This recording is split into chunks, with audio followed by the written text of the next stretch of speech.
Yeah. Hey everybody, good morning and good evening.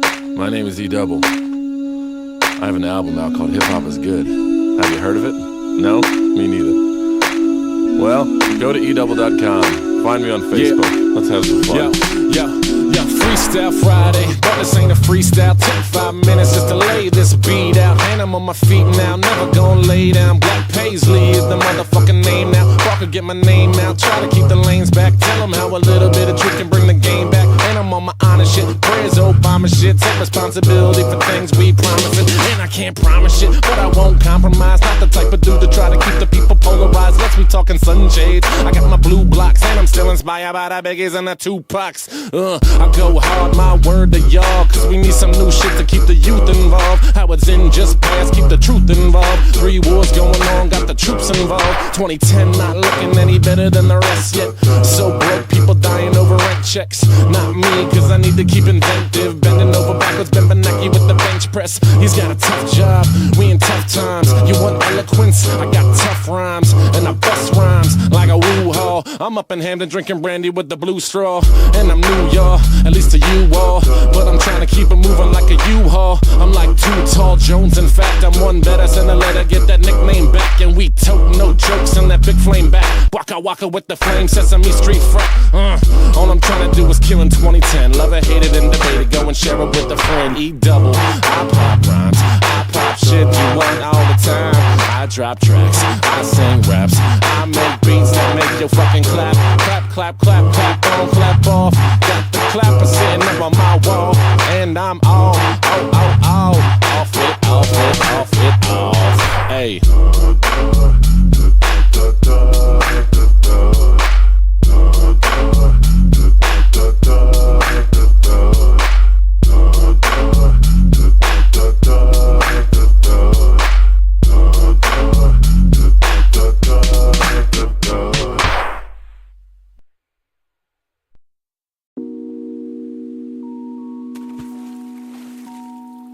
What's up, guys? Nathan Burnett, episode 75.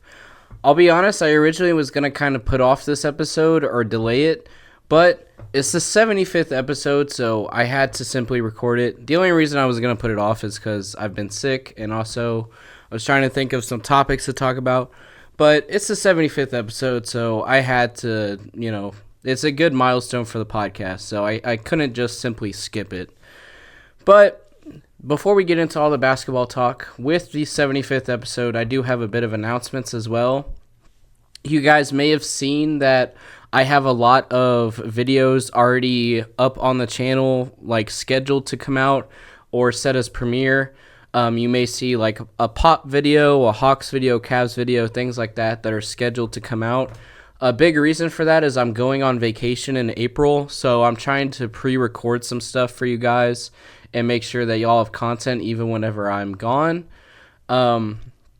So be on the lookout for that. Let me know what you guys think. But yeah, a few of these things are sort of pre-recorded, just to make you guys aware. Some other big announcements. I'm going to try to be more active on the Instagram. I know I say that constantly. This is like the 3rd or 4th time I've made the statement that like, oh, I'm gonna make a resurgence on the Instagram. But I really do want to try and post more on the Instagram.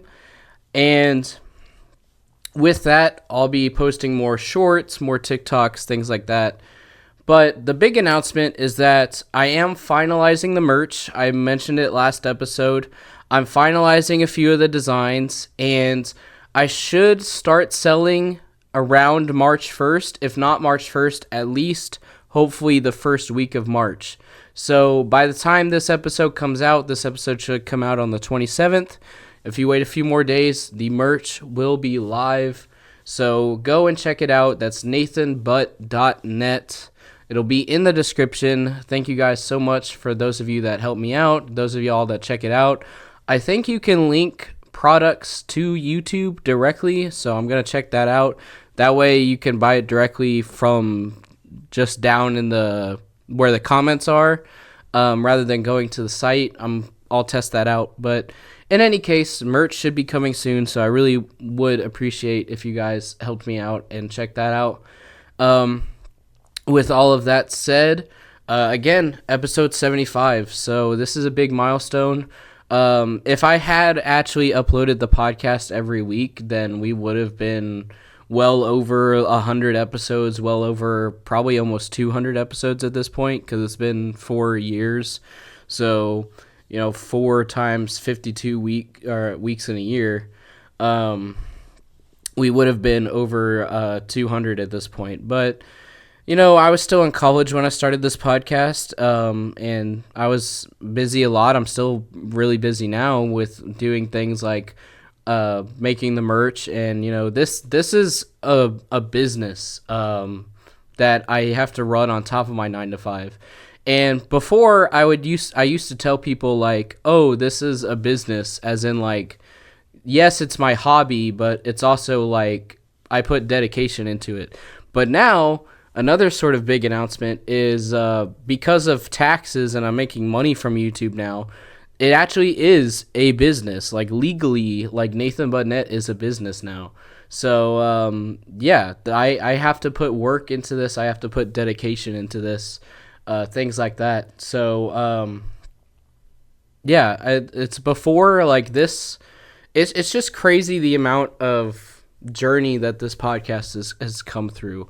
I know a lot of people want me to dive straight into basketball talk and get on with it, but that's what the timestamps in the description are for, so you guys can jump to me talking about basketball topics. But I really do want to take a second to kind of reflect and realize that whenever I started this podcast with Fernando, who was on for the 71st episode, we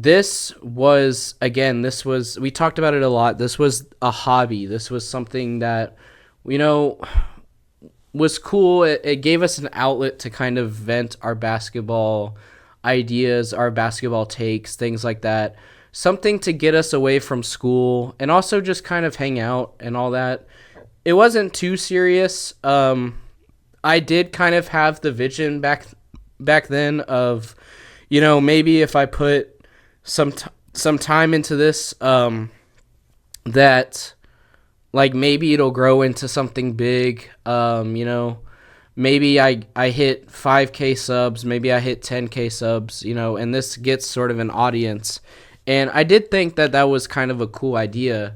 And as time went on, I really started to enjoy doing this more. It gave me an opportunity to connect with other people, because prior to like COVID, and I know this has been memed on a lot, but like prior to COVID, like anime and things like that weren't really the like cool thing to do. So like it was hard to connect with some people like over anime and like nerd stuff. Nowadays it's much more common, and also like that's what me and my girlfriend connect on, is like we're both huge nerds, and like I'm lucky that I found her, and she's amazing. I've talked about that in other episodes. But regardless, to stay on track of my point, like basketball was more of like, people talk about the high school and college hierarchy of like, oh, the athletes are up top. So I kind of looked at basketball, and it was a sport that I always enjoyed. I was never a huge football fan. I was never a huge baseball fan, even though my mom was way more like into football than basketball. But my dad was more on the basketball side. And so I think me and him my dad kind of influenced me more into getting into basketball, whereas my mom influenced my brother into football. So we kind of have our different paths there.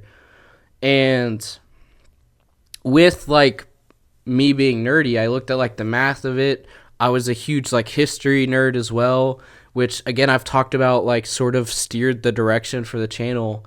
And the more and more time I put into the channel, the more I was like, I'm enjoying doing this. It's starting to gain some traction. And there was sort of a turning point. I think it was whenever I put my Pistons team timeline out that the channel really like exploded. Or no, there was different milestones. So I don't know what you want to classify as the first milestone for me. But there was a time where Clan reacted to my video, which really got me out there. And that really helped my audience and also helped me network to people like Swish Eel, who's a big part of the channel. So that was huge for me. So thank you, Clan. Thank you, Swish Eel. And then I also found other YouTubers like JX Remy, CJ, and of course I've collabed with them many times. I talk to them outside of just basketball, and they've become like really close internet friends with me. And in fact, like I'm hoping to take a trip to Orlando soon, just with my girlfriend, and like that's where JX Remy is like at. So I'm hoping to like maybe do like a side quest of like meeting up with him, which would be really cool.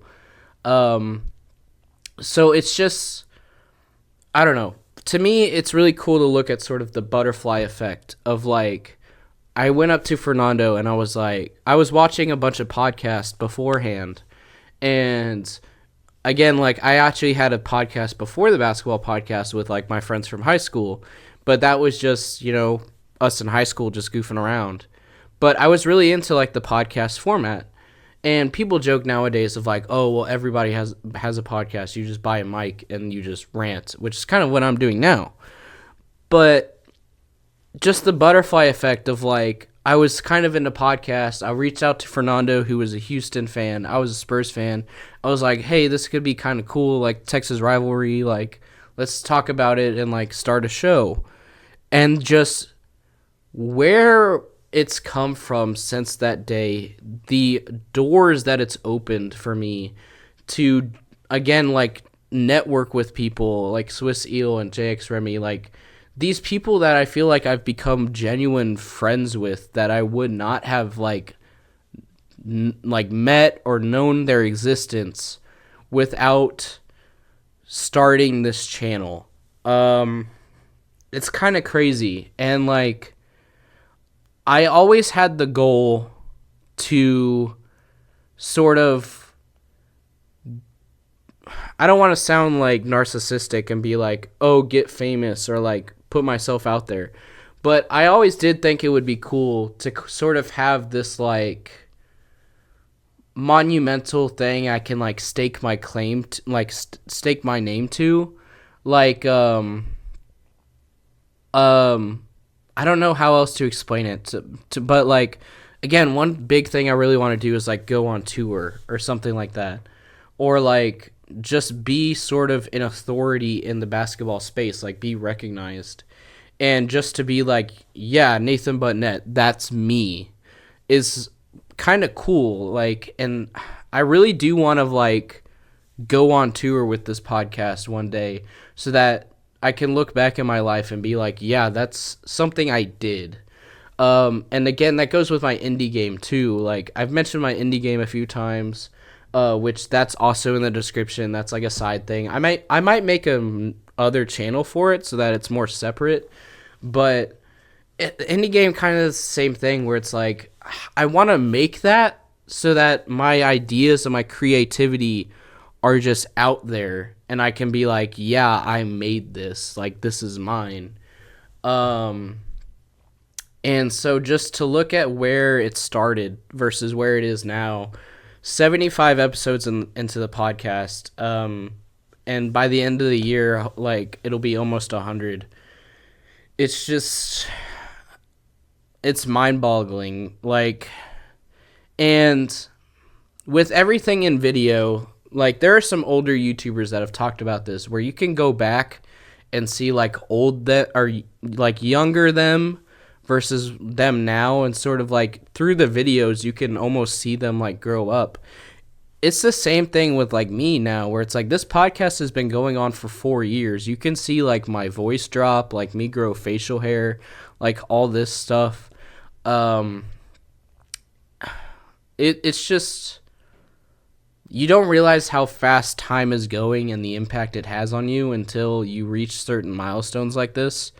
So I really do want to just thank you guys so much. I want to especially thank you if you've listened to this rant the whole time and you care about the channel. But thank you guys so much for your support and like just helping this become sort of an actual thing versus just like a throwaway hobby of me like putting time into with no like incentive back, or incentive's the wrong word, but like something I'm not just like wasting my time on with a hobby. Like I'm actually getting like people that tell me they enjoy it. Like I'm getting like return on investment. That's the word I'm looking for. Like I'm investing the time and like something's coming out of it. And I really appreciate you guys for that. And I didn't expect to hit 10K subs until like 2 years from now. And we're already on 12.5K. So hopefully this year, again, I always say 25 for 25. Hopefully we can hit 25K by the end of this year. CJ Hoop Talks and like some other people talk to me and they hype me up and they're like, nah, man, just go for 100K this year, which I would love. Like, I that would be awesome. So that's like a stretch goal, but let's aim for 25 for now, and then 100K would be awesome because then I could order the YouTube plaque and everything. But yeah, just thank you so much, guys. And again, I really want to go on tour with this podcast. So share the videos around. Help me grow more of an audience so that maybe one day I can sell tickets and things like that. But yeah, with all that said, we can finally get into the basketball stuff. So All-Star Game was a few weeks ago, or a week ago at this point. I originally was going to come on this podcast and just straight up like scream on camera. Not scream, but like I was like mad at the All-Star Game. And I was ready to just come on here and just rant like furiously. And I'm still like pretty mad. But again, it's been like a week or so at this point. I've kind of like calmed down.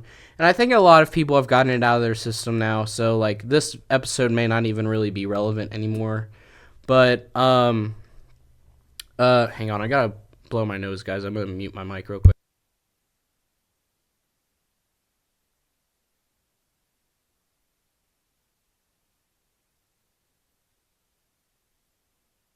Sorry about that. I probably sounded nasally on the mic too, so hopefully that clears it up. But I was ready to come on here and just do like a furious rant about the All-Star Game.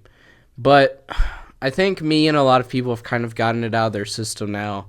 But I'm still pretty annoyed by it because I want to just pull up the YouTube like compilation of the videos. So if you go to where was it at? The full 2025 NBA All-Star Game Tournament. So this is supposed to be a compilation, as it says in the title, of all 4 games, because it says full tournament, right? It's only a 9-minute and 51-second video. Meanwhile, if you look up the player intros, the player introductions on NBA's channel is 10 minutes and 32 seconds. The player intros are longer than the compilation of the entire 4 games, which is crazy to me. And it just says like all you need to know there. I know some people were like complaining that the draft with Charles Barkley and Shaq and everything was scripted because they had it sort of set up with like the old players and young players, international, Team USA, whatever. But I think that's like a minor grievance in the grand scheme of things. I don't care even if the draft like was scripted, because like I liked how the teams like came out. But my biggest issue is people constantly complain that like, oh, there's no effort in the All-Star games. And people gave the same criticism this year, but I feel like this year we actually saw more effort from people, especially from the younger guys, which is why in my All-Star voting, I said like, yeah, I want like younger players, because I feel like they care more than Curry going in for his 11th game, like LeBron going in for like his 20th All-Star game. Like, they've done this for like over a decade at this point. Versus players like Wemby and SGA, you could tell they actually care and like want to play. So, excuse me, I gotta blow my nose again.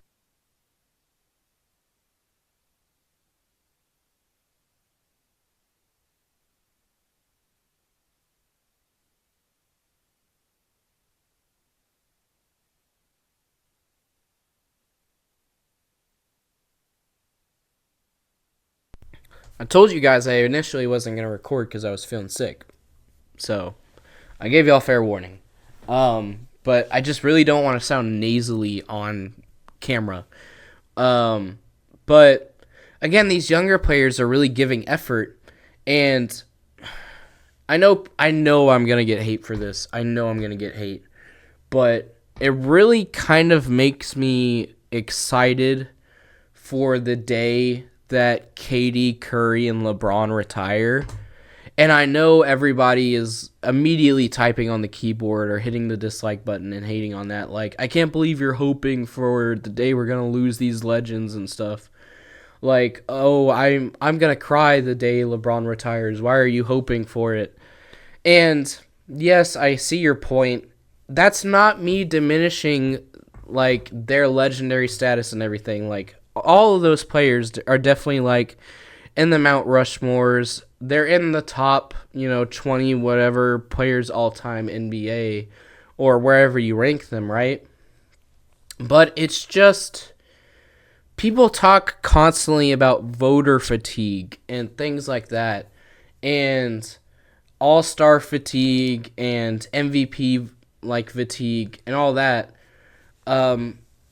And that goes even all the way back to, like, Michael Jordan and stuff. Like, I remember my dad came on, like, a podcast or a video one time, and he said, like, even with him, he was kind of, like, tired of Michael Jordan, like, after the three-peat, because it was, like, you just knew who was going to win and who was going to be in the finals. And I feel like that just goes with the All-Stars as well, where it's, like, people are fatigued of seeing the same All-Stars over and over, but I want to take that point a step further and say, like, people don't realize that people don't think about it from the player's perspective, right? We get fatigue as fans seeing the same All-Stars voted every single year. But what about the players, right? And I know people are going to make the argument of like, well, it's an honor to be an all-star. People should be like excited and like glad and like grateful that they're voted an all-star. And yes, I agree. But at the same time, again, players like Curry, players like LeBron, they have to get up and play this all-star game every year. They have to be told by the NBA and by the league, like, you have to go out there and put on a show for this exhibition and things like that. After a while, I feel like they just get tired of it. And I think that's one reason that they don't really like care about the All-Star game, is because they've been doing it for over a decade. Versus these fresh players like SGA, Wemby, they come in, they have like more of a drive to compete, even though it's an exhibition. And I don't know. That's kind of how I see it. Is I feel like these players are getting just as fatigued with All-Stars as we are. And so that's why, again, like, I look forward to the day kind of where you can't vote LeBron or Curry or KD because, like, they're already out of the league and, like, we're forced to pick these, like, new players, a new cycle to compete in the All-Star game. But on top of that, again, I do feel like these younger players were giving more of an effort, but the problem was they didn't show it. Again, the huge problem was the All-Star game just simply did not show that much basketball. The NBA was acting like it was their Super Bowl, and putting every single commercial possible on it. And this has been a huge issue. This kind of goes back to the whole streaming issue of like the NBA just cares about profit and things like that. And hang on, I got cough.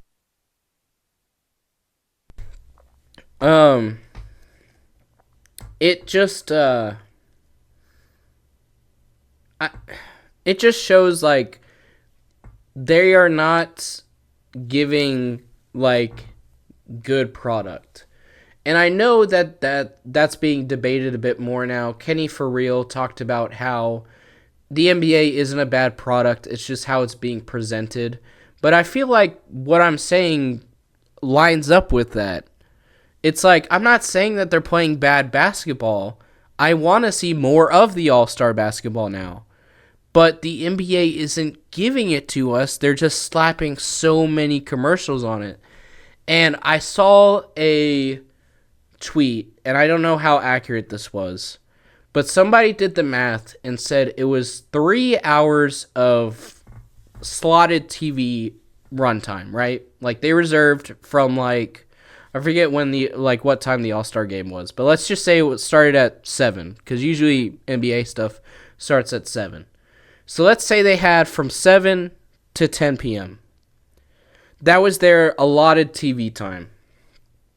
And in that, there was only about 25 minutes worth of actual basketball televised, which is crazy to me, because I was explaining this to some of my other basketball friends, and I said, imagine you're going to see Avengers Endgame, right?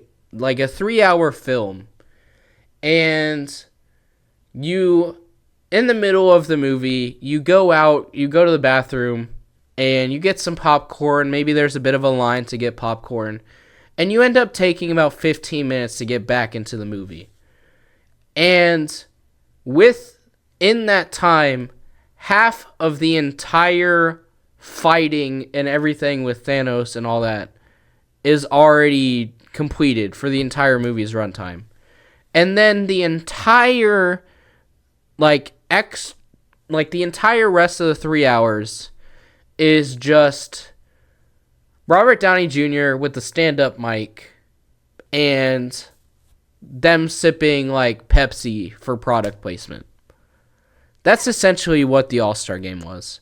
And that's even a compliment, because at this point I feel like Robert Downey Jr. would be better with the mic than Kevin Hart.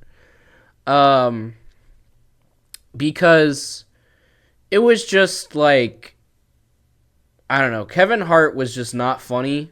And I don't usually hate on like comedians and stuff, because I'm a huge fan of like the comedy genre. Like there's a lot of comedians I like, but Kevin Hart is just not one that I think is good.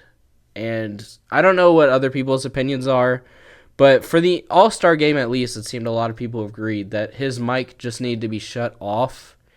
And you could definitely tell that the whole reason he was there was because they wanted it to seem like funny, be like a twist to the All-Star game, because everybody's like, oh, the All-Star game needs to be more exciting, so they thought this would be a fun twist. But it just wasn't, like, good. It's just that simple. It wasn't good. And you also had things like Mr. Beast on top of that, where I feel like Mr. Beast being there was just a ploy to get, like, to be cool with the kids. Like, oh, how do you do, fellow kids? Like that meme. Like, they were trying to get Mr. Beast for it to, like, get the younger audience back. But the NBA doesn't understand, like, the young audience is already watching the NBA. Like, again, if you just showed us the basketball, you have the young audience. We want to see people like Anthony Edwards play. We want to see people like SGA play. But you're just not giving us the basketball. You're throwing all these extra side quests in there that we don't care about.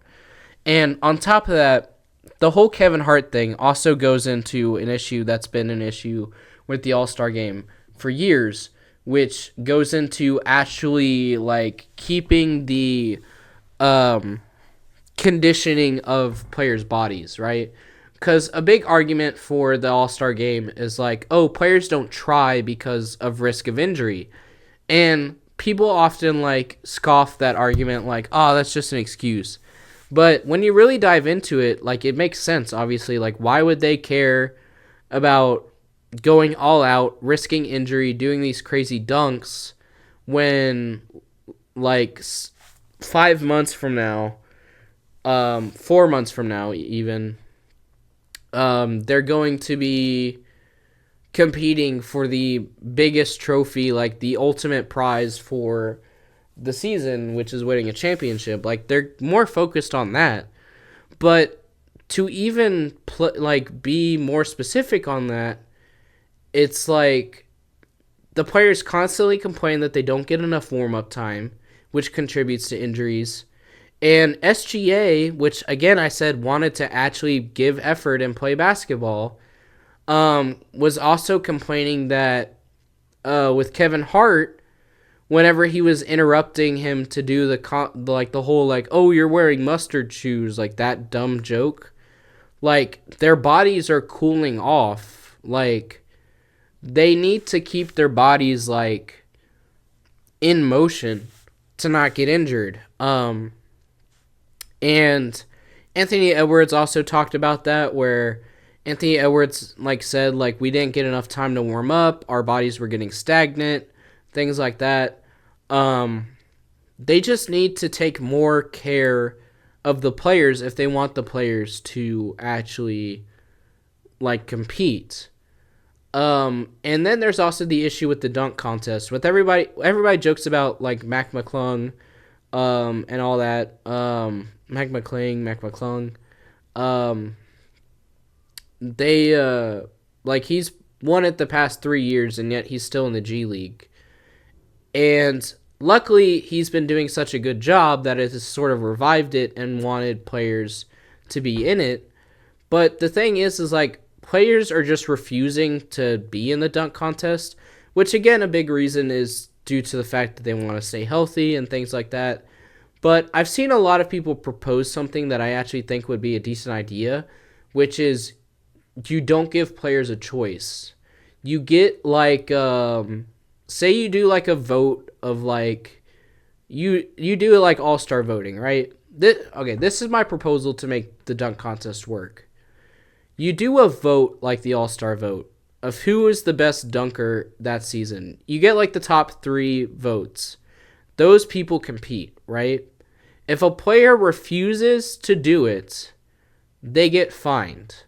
Now, I'm usually not one for fining players and things like that. I hate when players are fined, especially for stupid stuff like accusing the refs, or like if they get like fouled for something stupid and they get fined for it. But if the NBA wants to give a good product and care about the dunk contest and things like that, they should not give the players the option to simply refuse unless they are like actually like at risk of injury or something like that. Because I think like getting players like Ja, who's been mentioned many times for the dunk contest, and like SGA or Anthony Edwards or whoever it may be for like a dunk contest would be really exciting and get people actually excited for it again. Meanwhile, we have like these G League and like second string players where everybody's really just there to watch Mac McClung. Everybody else is like just not competing for the dunk contest. And the skills challenge was fun. I know people were talking about Wemby and CP3 got disqualified, which was kind of funny. I do see like the thing where it's like, oh, well, they're not trying, but at the same time, it's like you cheat the system, you know? I don't think they should necessarily be disqualified for it, but I do think like maybe they get like a deduction or something. But it was funny. Like you had more people talking about that than the rest of the skills challenge. So it's like if the NBA cares about getting clicks, then it's like they're giving you clicks, so be happy about it. But that's all I kind of have on the All-Star game. That's sort of my proposed fixes, my thoughts on it. It's it's crazy the amount of non-basketball that was in this basketball event. And I know so many people have talked about it, but again, had I recorded this last week, I could have gone on way longer of a rant and all this other stuff. But now I've kind of calmed down. But it's the NBA All-Star Game. Show us the NBA All-Stars, not 2 hours of commercials. It's nuts to me. The other stuff that happened was Wemby's blood clots and Popovich's stroke. So it's looking rough for the Spurs. The good news is, though, we're still winning with our interim coach right now. So if he keeps being successful, I think if Pop steps down or whatever happens, I think that we have a decent coach to take his place. And then I hope that whatever coach we put in place will be a suitable replacement that sort of harnesses Pop's culture and stuff like that. I talked about this a while ago when Mike Brown got fired and how I would have Mike Brown coach. And I have a video again planned for uploading talking about Popovich's impact and his legacy and things like that. And people always talk about like, oh, Pop's old school. We need like new methods and things like that, new offenses, new defenses. But people don't realize that everything else, like the entire NBA is coached, like is sort of manufactured by Pop. Like almost all of the coaches in the league either were assistant coaches to Pop or were assistants to the assistants to Pop. Like Pop has like created like what the NBA is now. So you may think that like Pop's methods like need a change or like they're outdated, but other coaches are using them just with their own variations. So, but I do want Spurs culture to last, obviously. That's a huge reason for the Spurs' success is the culture around the team. So we just need a coach that sort of harnesses that. As for Wemby, I've seen a lot of people get really worried, wonder if like his ceiling is going to be diminished, if he's going to be like career over like Chris Bosh and things like that. And I want to come to you guys and kind of calm the situation down, tell you to relax. It's going to be okay because these are two very different situations with Chris Bosh. I haven't checked the validity of this, but someone had mentioned that Brandon Ingram also had gotten blood clots in a similar region, and obviously Brandon Ingram is still playing. So I'm not a doctor, obviously.